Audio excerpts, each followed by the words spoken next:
तो आज की सबसे बड़ी खबर यही है जिसकी अपडेट आपको दे दें कि जो हिंसक झड़प हुई है उसमें एलएसी पर चीनी सैनिकों की ओर से भारत के 2 जवान शहीद हो गए हैं। एक कर्नल रैंक के अधिकारी के भी शहीद होने की खबर मिल रही है। बीती रात ये हिंसक झड़प हुई है और एक क्लियरिटी इस बीच ये है कि गोलीबारी नहीं हुई, यानी गोली नहीं चली है बल्कि हाथापाई हुई है। तो बेहद बड़ी खबर, 40 साल बाद एलएसी पर जवान शहीद हुए हैं। और साथ ही एक और जानकारी मिल रही है सूत्रों के हवाले से कि 3 से 4 चीनी सैनिकों के भी मारे जाने की खबर है। सुबह 7:30 बजे से दोनों देशों के बीच बातचीत जारी है। रक्षा मंत्री ने भी तीनों सेना प्रमुख, विदेश मंत्री, सीडीएस जनरल विपिन सिंह रावत के साथ बैठक खत्म कर ली है। इस बैठक में जो जानकारी मिली है उसकी रिपोर्ट अब प्रधानमंत्री नरेंद्र मोदी तक पहुंचेगी।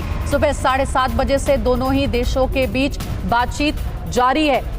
तो लगातार डेवलपमेंट्स और अपडेट हम आपको दे रहे हैं। सुमित का रुख करते हैं, हमारे सहयोगी हमारे साथ जुड़े हुए हैं। सुमित, क्या वो प्रेस कॉन्फ्रेंस होगी जिसके माध्यम से हमें पता चल पाए कि आखिर हाथापाई क्यों हुई, नौबत यहां तक क्यों पहुंच गई कि 2 भारतीय जवान शहीद हो गए?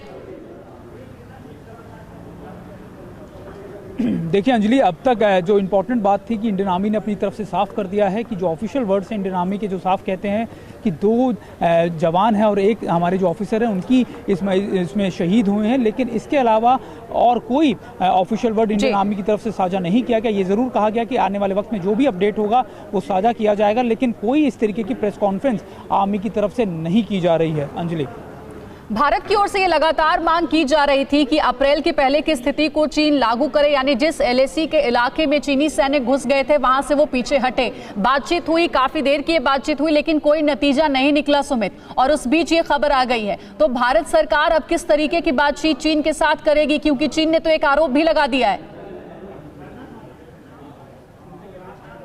देखिए अंजलि, ये कहना गलत होगा कि कोई नतीजा नहीं निकला। हालांकि मैं आपको जो बता रहा था कि 3 पॉइंट्स पे स्टैंड ऑफ था।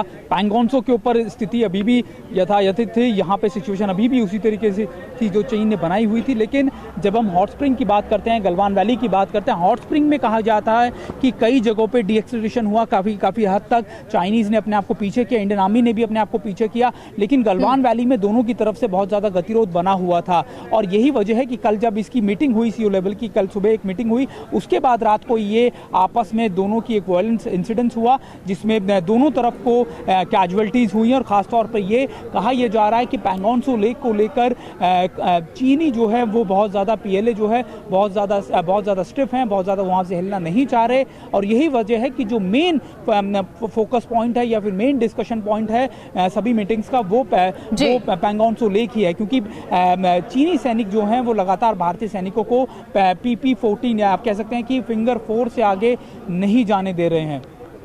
बिल्कुल, मनीष भी हमारे साथ जुड़े हुए हैं। मनीष, जब गोली नहीं चली, बातचीत चल ही रही थी, नतीजा निकलने की उम्मीद भी थी और खुद रक्षा मंत्री ने भी ये कहा था कि जो समाधान है उस ओर हम जल्द पहुंच जाएंगे क्योंकि दोनों ही देश शांति चाहते हैं। तो फिर आखिर ये नौबत क्यों आ गई, हाथापाई की नौबत क्यों आ गई? इस सवाल का जवाब, जिस पर सस्पेंस अभी तक बरकरार है और जब तक भारत सरकार की ओर से, आर्मी की ओर से कोई प्रेस कॉन्फ्रेंस नहीं होती है, कोई क्लियरिटी नहीं मिलती है, तब तक जवाब जो है वो नहीं मिल पाएगा।